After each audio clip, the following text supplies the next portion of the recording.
principale. Madame la députée de Gaspé.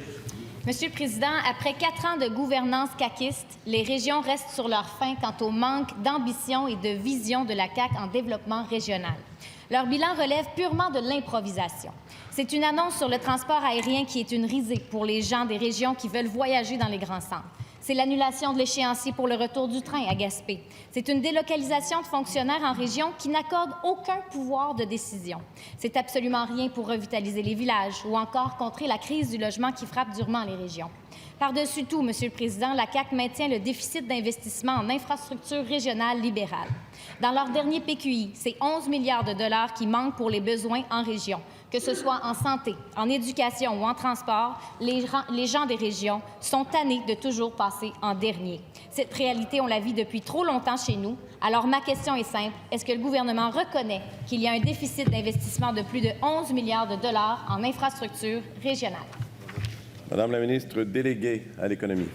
Merci beaucoup, Monsieur le Président. Une question qui arrive à point parce que je suis actuellement en tournée dans les régions. Je complète une tournée dans les régions pour justement parler aux entrepreneurs, m'adresser à eux, voir comment est-ce que ça va, que tous les programmes qu'on a mis en place, comment ça va, comment ils fonctionnent, ces programmes-là. Puis écoutez, le son de cloche est très bon, Monsieur le Président. Alors, tout ce qu'on fait, on est à l'écoute des entrepreneurs, on est à l'écoute de leurs besoins, on travaille avec eux. On est un gouvernement qui est à l'écoute et en action dans la population.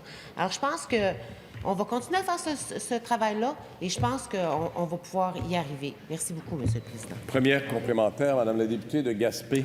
Monsieur le Président, ce qu'on propose au Parti québécois, c'est un PQI régionalisé qui prend en compte les besoins et les réalités sur le terrain pour procéder à un sérieux rattrapage dans les investissements en région.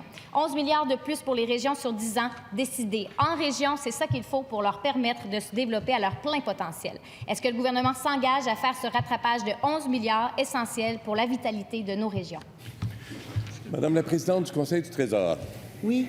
Écoutez, Monsieur le Président, ce qui est intéressant, c'est qu'on a augmenté depuis notre arrivée au pouvoir, le PQI. On est passé de 100 milliards par année, pas 100 milliards par année sur 10 ans, à 142,5 milliards. La grande majorité des investissements du PQI sont où? Sont en région. Ce sont des écoles, des hôpitaux, des routes, des investissements pour la voirie locale. D'ailleurs, je suis très fière de dire que tantôt, on va voter, je l'espère, positivement pour le projet de loi 12. Et qu'est-ce que dit le projet de loi 12?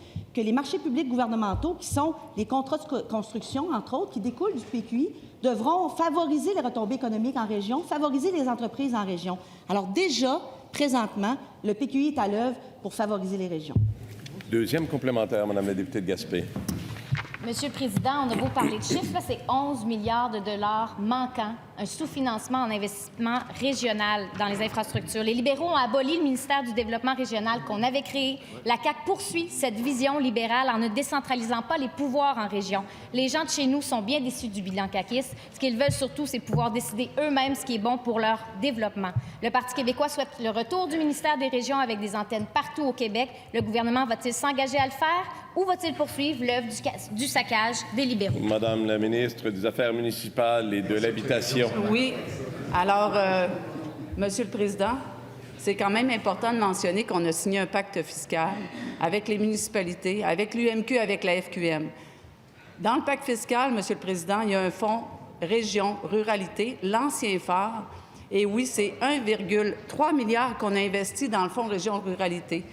C'est un fonds, Monsieur le Président, que tous les préfets, les maires ont salué parce qu'avant, on était avec un programme qui s'appelait le phare. C'était un programme. Maintenant, on l'a changé pour un véritable fonds, 1,3 milliard avec un volet regroupement municipal, avec un volet rayonnement régional, avec un volet développement local. Et ce programme-là est vraiment très, très travaillé. C'est le plus populaire dans le pacte fiscal. Merci, Monsieur le Président. Question.